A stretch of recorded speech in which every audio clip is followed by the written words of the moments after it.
गिबियावनो बयखौबो आंनि चेनेलाव बरायनानै लाबाय। नोंथांमोना आंनि चेनेलाव गोदानब्ला अननानै चेनेलखौ साबस्क्राइब खालामनानै लादो जाहाथे सानफ्रोमबोनि खौरांखौ मोननो हायो।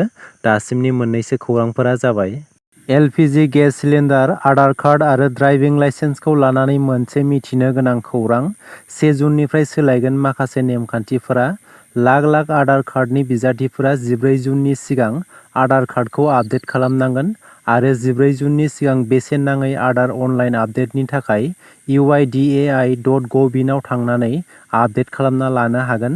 बेजों लोगोसेनो खौरां मोननाय बायदिब्ला ड्राइभिं लाइसेन्सनि आनजादखौ 1 जुननिफ्राय हान्थामेला बिफाननि मावख'आव होनो मोननाय नङा, अदेबानि गावारि फोरोंथाय मिरुआवसो आनजादखौ होनो हागोन। जाय सुबुङा ड्राइभिं लाइसेन्स गैयालासे गारि सालायगोन, बैसोर सुबुंफोरा 2,000 रां जुरिमाना होनो नांगोन।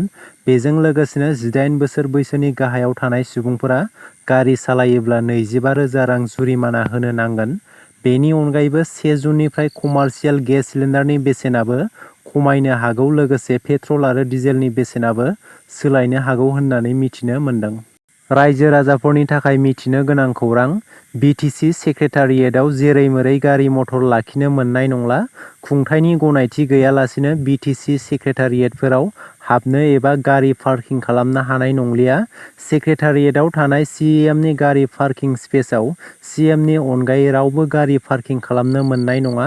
गुबुन फारसेथिं EM, MCLA आरो गासैबो मावख'गिरिफोरा गारिखौ सेक्रेटारियेटनि थिखानाय जायगायाव पार्क खालामनो हागोन। बेजों लोगोसेनो गनायथि गैयै सुबुंफोरनि गारि मटरखौ सेक्रेटारियेटनि सिङाव हाबहोनाय नङा।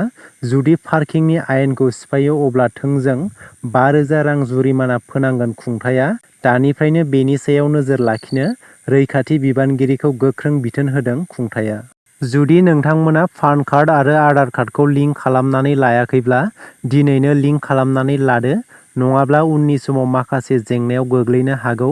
पान कार्ड आरो आधार कार्डखौ लिंक खालामनानै लायाब्ला जेबो खामानियाव सोलिनाय नङा। गुबुन गुबुन सरकारि मावख'फोराव एबा बेंकफोराव नोंथांनि फोरमानलाइखौ गनायथि होनाय नङा।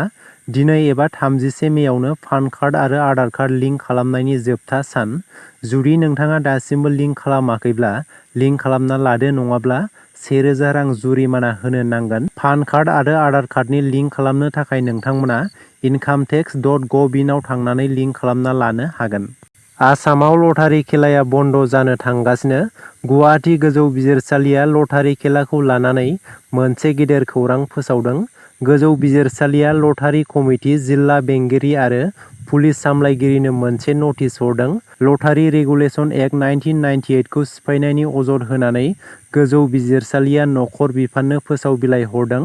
बे अजदखौ केस नाम्बार PIL/29/2024 आव रेजिस्टार खालामनाय जाबाय। BTC खुंथायआ BTC ओनसोलनि हाग्रा ओनसोलनिफ्राय बायदि बायदि दिहुनथायफोरनि खाजोनाखौ 10 जुननिफ्राय अनलाइन होनो बिथोन होदों।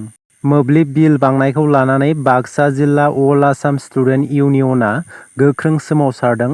थांनाय गोलाव समनिफ्रायनो मुवा बेसादफोरनि बेसेन बांनायखौ लानानै सरकारनि हेंथायै गोबां माहारियारि आफादफोरा खुद्रिसारदों। थिग बेबादिनो मोब्लिब बिल बांनायखौ लानानै खुद्रिसारदों। आसु आफादआ खुद्रिसारनायनि गेजेरजों दाबि दैखांदों दि रायजो सरकारा बेनि सायाव थाबैनो राहाखौ लानांगौ, मानोना मोब्लिबनि बिलआ बांनायनिफ्राय बांगासिनो, जेराव थरसे बाल्ब फोजोंब्लाबो 100, 200, 300 रांहालागै मोब्लिबनि बिलआ फैदों होननानै गोख्रों अजद दैखांदों।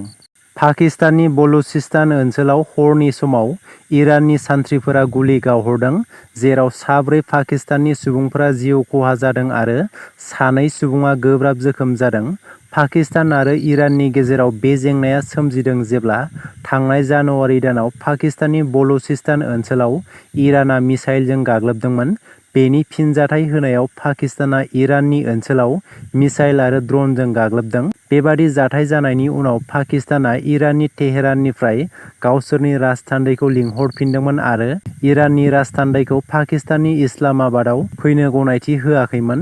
बेजों लोगोसेनो दरनै हादरनि गेजेराव फालांगि खालामनायखौ बन्द खालामदोंमोन। इस्लामाबादआ बुंदों इरानआ बलच लिबारेशन फ्रन्ट आरो बलच लिबारेशन आर्मीनि थाग्रा जायगायाव गाग्लोबदोंमोन, नाथाय तेहरानआ बुंदों गावसोर जेश आल-आदल हानजानि उदखारिफोरनि सायावसो गाग्लोबदोंमोन। अनलाइन जुवा गेलेनाय एपखौ समाजारि बिजोङाव फोसावनायनि थाखाय आसाम पुलिस कामान्ड' जवान फाफरि कलिताखौ साख्रिनिफ्राय सासपेन्ड खालामनाय जाबाय होननानै मिथिनो मोन्दों। रायजोनि 9 आरो 10 थाखोनि फरायसाफोरनि थाखाय सेबाया मोनसे गोनांथार बिथोन फोसावदों। फैगौ 30 जुननिफ्राय सेबा सार्भिस.इन पर्टेलखौ फोसावगोन, जेराव रायजोनि 9 आरो 10 थाखोनि फरायसाफोरा मोनफ्रोमबो आनजादनि नम्बरखौ सेबा सार्भिस.इन पर्टेलाव आपल'ड खालामनांगोन। मख'नो गोनांदि फरायसाफ्रा गिबि खोन्दोआव गिबि हान्जा आनजादनि नम्बरफोरखौ आपल'ड खालामनांगोन। मेट्रिक आनजादाव जिरायनो थाखाय 9 थाखोनि आनजादाव मोननाय गासैबो नम्बरफोरखौ आपल'ड खालामथारनांगोन। जाय फरायसाफोरा थाखो 9 आव मोननाय नम्बरफोरखौ आपल'ड खालामा बैसोर मेट्रिक आनजादनि थाखाय फर्म फिल-आप खालामनो हानाय नङा। लोगोसेनो थाखो 10 नि फरायसाफोराबो सायख'आरि आनजादखौ सोलायनो हागोन। फरायसाफोरा गिबि हान्जानि आनजादनि सिगां आयदाफोरखौ सोलायनो हागोन। दासिमनि मोननैसो गोनां खौरांफोरा बेनोमोन। गोजोन्थों।